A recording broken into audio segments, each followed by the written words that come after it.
Been thinking about this for quite some time. I've been debating with some of the smartest AI tools, the last 12 updates. And I've been debating how the smartest people in the world, particularly the leaders, have actually won all the battles one on one or as a team, as a group of individuals.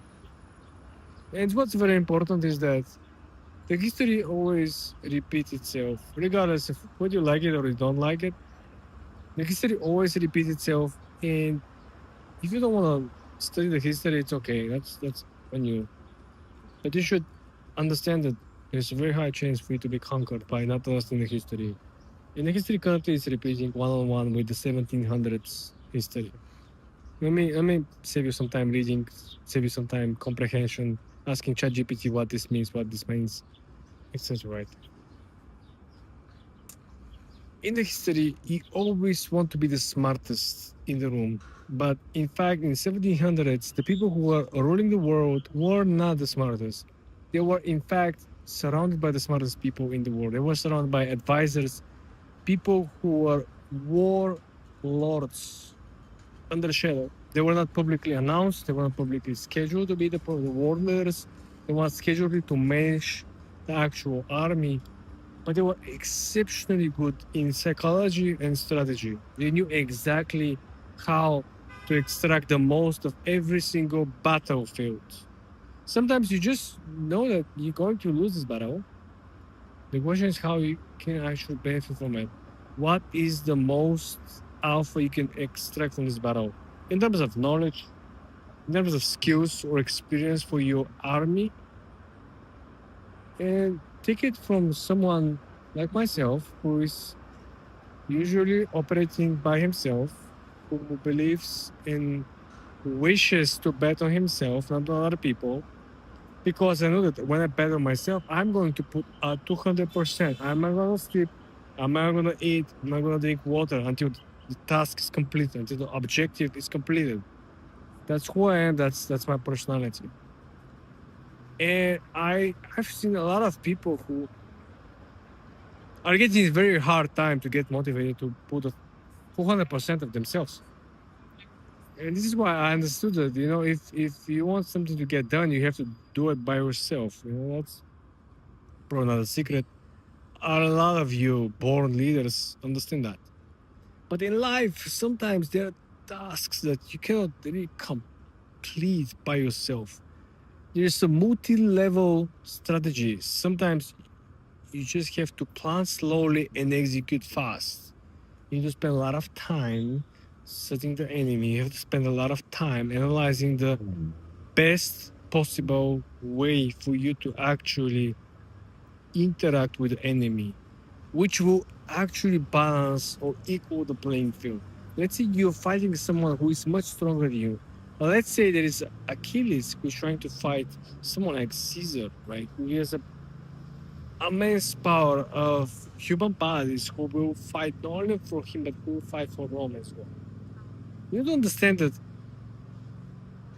if you understand the strategic benefits of slow planning, picking up spots or moments in time to attack the enemy, you might actually have a 50-50% chance.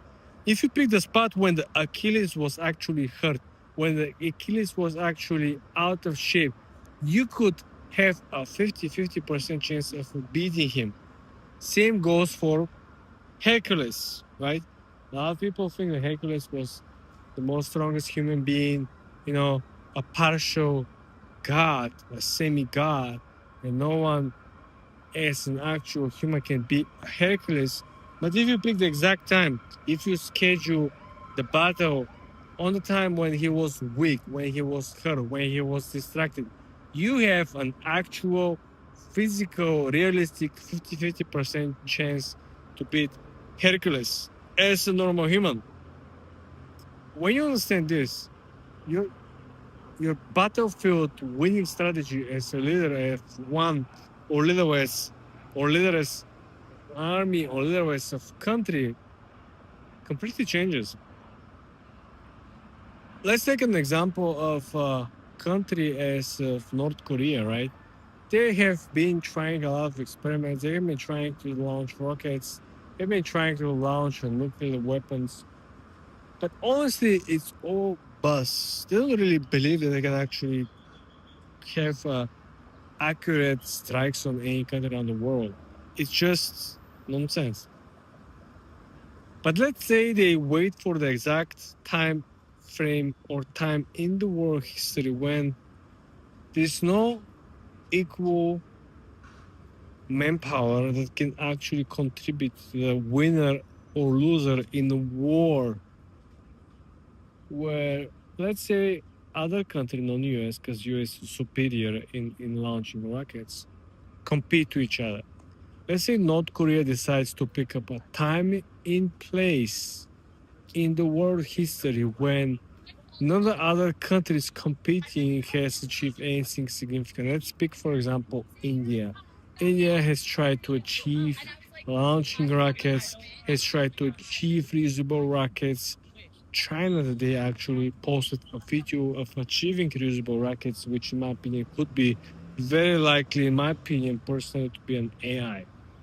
But they pick their time, they pick their enemies, and they pick their enemies in particular time frame. So they have the highest probability of success. It's not about fighting anyone anytime, it's about fighting a particular enemy in time when the enemy is weak. Strategy is the most important asset. If you have to hire someone in your army or in your team, has to be a perfectly experienced strategist, a person who understands how the tables are changing and who is actually managing or confronting the tables. This is the person you want to hire. You don't want to hire some, low life bouncer who's been fighting left and right. No, because the guy's gonna get tired and it's done. But if you have a strategist who is always on top of the game, who's always following up what is the next technology used to win the war, what is the next strategy to win the war. If you go back in time, because I did a lot of history, Alexander the Great won wars and battlefields when he sent just normal humans to fight a war elephants. He sent a normal humans to fight war elements. And when he beat the elephants, you know how he actually did it?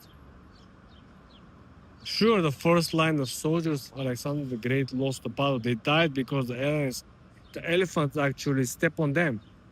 But what happened next is the second line and the third line of his own army confused the elephants, and elephants went back and actually stepped over and killed majority of the original army that was fighting Alexander the Great.